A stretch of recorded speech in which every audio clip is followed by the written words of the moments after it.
Dr. Roland Yaw Mireku, who is an international relations expert on this. The statement has been put out by the Ministry of Foreign Affairs. Now we know, from what Nancy has read, now we know that initially 7 lives were lost. An additional life that has been lost, sustained injuries, Yes. life-threatening injuries. So ultimately passed on. So taking the number to 8. Yeah. Taking the number to 8 because they said 4 were injured. So we now have 3 people who have sustained very serious degrees of injuries. Well, let's speak to Doc. Doc, thank you very much for your time and good morning to you. Good morning. I hope you're well, Doc. Yeah, very good. I'm fine. Thanks for having me.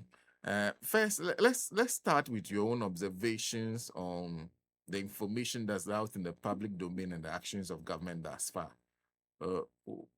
What do you think? Well, good morning to your listeners. Um, I think that it's in order for the government to do what it's doing. Um, every concerning government should be doing this and more. Uh, except that my own opinion is that um, did we have to be? I mean, did we have to wait until something like this happens?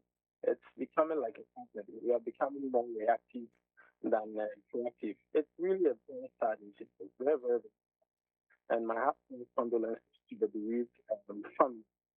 Like I said, I think it's in order for the government to put up this make, but I think this should have been done significantly yesterday. This should have been done days and months ago because we are aware of stableness. Actually, you know, almost 50% of Burkina Faso is not under the direct political and security control of Ibrahim Traore. And these insurgencies are striking. In the last 4 days, there have been different, strikes in 4 different regions in that military bases in that country.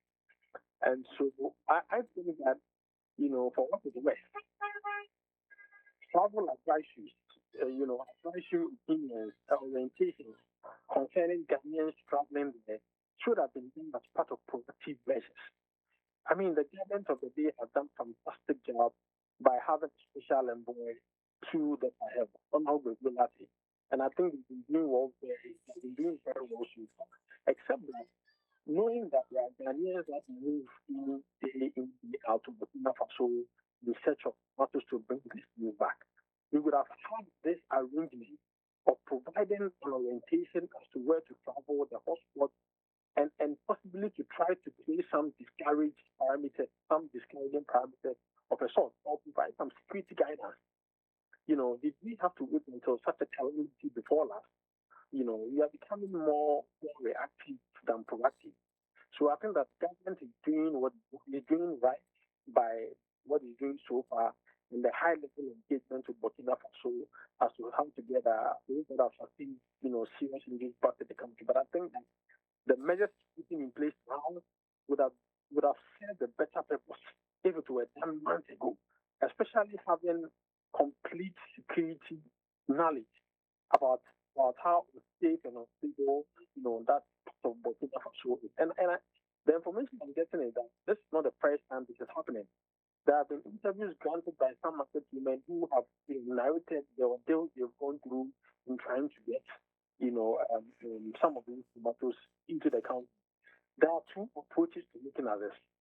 You could have the hard security securing our borders, smart intelligence from Burkina Faso, and putting in all the core security measures to protect our borders. But this also borders on safety security.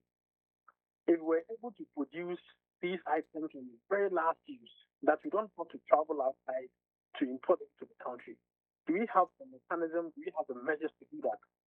So there's an issue of food insecurity as well. And I think that going forward, the Mahama research agenda that is doing very well in trying to reset, governance in the country positively should be looking at how to tackle some of these issues so we don't come back again. We had a similar issue years ago. Was it during COVID or during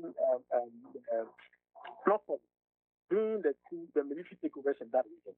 We saw how onion prices skyrocketed. And this same conversation was in the public domain. How are you going to start producing onions, to produce it abundantly. So we are not caught found in that same web or that same situation. And this is what is happening. So I think that the warning signs have been one too many, for us to really start talking about, thinking critically and seriously about homegrown measures, taking care of how they call it, food insecurities, while at the same time we strengthen our border security, the kind of household security, that. So I think that much as the government is doing its part, some of these measures are belated and more needs to be done. Mm. And when you're talking about the measures that are belated for you, the main thing will be the travel advisory and perhaps engaging the traders who travel there. Exactly. Because you see, issues about livelihoods are very, very difficult to regulate. When somebody thinks that what's putting food on their table is somewhere, other than that, you have Africans risking their lives to cross Lampedusa, a very, very risky route just to get to Europe. We are here in Ghana. We know how people are being lured into traveling to Russia, into fighting wars on behalf of the Russian government, in the Russo-Ukraine war. It is because they are being provided with messages of greener pastures elsewhere. So the point I'm making is the issues that concerning bread and butter are very difficult to speak to people, even when they know they are compromising their safety. And so I am saying this to say that as much as the government has a role to play, there needs to be some serious engagement with those that are also, the market association and the market women and traders who travel all the way. But the government has a very important role to play because we are aware of the security situation in Burkina Faso. And I think that going forward, we need to start having this conversation about, once again, the travel orientation, the advisory, security arrangements, security guidance. So these are important conversations that we have, including issues of food insecurity that I mentioned. So one of the things you like to address, you like the government to look at going forward, is even the matter of perhaps if you grow the tomatoes here in the quantities the traders need, they won't need to go to Burkina Faso. Yes. Hmm. That is very, very important. I know, there are other reasons that people, there are funny reasons I've heard why people in Ghana prefer tomatoes from Burkina Faso. But the point is that if we have it in abundance and Ghanaians patronize, why would they have to travel to Burkina Faso to bring in the same tomatoes to come and sell? So I think that, this is a holistic approach. You need to nip it in the bag. It is good for you to provide the security arrangement for them to travel. It is good for you to provide the advisory, the travel advice and all that. But the issue has to be producing these items on a mass basis so that people can get them to buy in Ghana. So that even you need storage facilities, so that when tomatoes is even out of season, we can always have them in the market to sell to people. They might come across audacious projects, but they have resolved. They have shown that in the long way to prevent some of these issues from not only tomatoes, onions. That is introduced in the country. Considering the fact that Burkina Faso is a different territory that's not under the control of Ghana, to what extent can some security arrangement be made for the traders that will be moving into Burkina Faso in the future? What can be done? Well, I'm not saying that the Ghanaian defense agency should take over, security arrangement in Burkina Faso. What I'm saying is that there needs to be some high-level diplomatic coordination and engagement. We see trucks, we see Burkina Faso, imported items being driven through Ghana almost all the time with security protection, with security arrangement. It is a coordination and collaboration between the Ghanaian government and the Burkina Faso government. Can we have similar arrangements? Can we have similar security coordination arrangements with them as to providing some security? These are some of the ethical, ways. If you are dealing with preventing people from going there and you still want to move, what can you put in place? Beyond this, can we have some, and I know they're doing this in the security, sector, some serious intelligence, sharing, about defense and security. So there are things that can be done in high level diplomatic, engagement. Now, let me conclude then by on this particular state portion of the statement. The paragraph says that this despicable horror must remind us of the urgent need for a new collective approach in pursuing regional security, as Ghana has consistently called for, and which we reiterated at last month's high-level consultative conference on regional cooperation and security hosted by President John Mahama.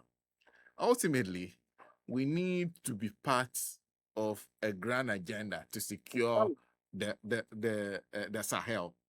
How do we all approach this? What are individual countries supposed to do? So let me give you an example. One of the reasons why the Nigerian government, among the many reasons, for instance, has been, it's leveled with the Boko Haram crisis as an albatross, has been the breakdown of what we call the joint multinational task force, right? Which was made up of 4 or 5 countries, including Nigeria, in fighting against Boko Haram. Until some of these countries are themselves be able to military takeovers and insurgencies. Now, we understand that the insurgencies in the Sahel is not really confined to the region, right? These are contagious. They have spillover effects. And that is the more reason why we need, the AES or the Sahelian states, some regional security coordination, some defense intelligence, some security coordination. Because then what it means is that if they are spilling, if this Islamist insurgents are spilling over from borders to some other borders, there needs to be intelligence coordination for security agencies, to deal with them. And so this is, there's never been a critical time for these for this kind of regional security arrangements to be taken serious. And now it's it will be one of the most effective means, because look, it is not staying in those countries. There are narratives and pockets of stories, that indicate that at some point they get closer to the borders. They find some safe havens in some communities in northern. They refill and they go back. I'm not the one to say this. It's out there in the literature, and the experts have been talking about it. So the regional security coordination and collaborations are very, very, very, important. It is as timely, as you said. I said I was going to conclude on that note, but I'm wondering, because the Foreign Affairs Minister has taken a step on this matter of this Russian. I'm sure you'll be monitoring, and Ghanaians demanding that something be done by the government on the issue of these Russians who walked into town, had some amorous affairs with some. What has the Foreign Ministry said about it? The Foreign Ministry said they summoned the Russian ambassador on efforts to see if they can get him extradited to Ghana. And let me just find a statement for you. And the Ministry of Foreign Affairs confirms that the ambassador of the Russian Federation to Ghana, His Excellency Sergei Bednikov, was summoned today, Tuesday, 17 February 2026, on the instruction of the Honorable Minister for Foreign Affairs over the conduct of a supposed Russian national in unlawfully publishing sexually explicit images of Ghanaian women without their consent. The objective of the summons was to formally express the strong displeasure of the government of Ghana at the atrocious conduct of the supposed Russian, which clearly violates Ghana's law, and to seek the cooperation of Russia in pursuing justice. Okay. Yeah. So what do you think by this? Because I'm sure you've been hearing the loud calls for some justice for the ladies who were involved, especially considering the fact that some of this also cyber crimes. Well, while we are here, let me just use this opportunity to say that I really appreciate that some Ghanaians are also being lured into fighting in the Ukraine war. I'm sure the ministry is also aware of this, and I'm sure there are measures being put in place to see how this can be stopped. Because it's equally as damaging as what that single Russian guy do in the country. Now, moving to your question, I'm not aware, and I stand corrected, if Ghana has an extradition treaty with Russia, we want to warrant bringing back those guys to criminal charges. So I only wait to see the possibilities. You know, sometimes you don't understand that government can do these things through quiet diplomacy. You know, because you look at the bigger picture, the guy really, you know, did some damage by walking into the country and doing what he did with the Ghanaian lady. My question is that were they? I mean, the main issue is that if the videos are out there, then it's really violating some privacy, you know, rights. But most of these ladies, my understanding, and I haven't really followed the story. My understanding is that none of them is underage, right? Is that the case? No, no, no, no, no. None. Okay. Okay, I mean, I haven't really followed the story, so all I can see is that, I mean, I hope through quiet diplomacy, some justice is given to these ladies. Well, thank you as always. You're welcome. Dr. Roland Yaw Mireku is the international relations expert. It's always a pleasure talking to him on these issues. Well, so what we know on this matter of the Russian is this from the Foreign Affairs, and it was posted by Honorable Kujeto Ablakwa himself. And he says the Ministry of Foreign Affairs confirms that the ambassador of the Russian Federation to Ghana, His Excellency Sergei Bednikov, was summoned today, Tuesday, 17 February 2026, on the instruction of the Honorable Minister for Foreign Affairs over the conduct of the supposed Russian national in unlawfully publishing sexually explicit images of Ghanaian women without their consent.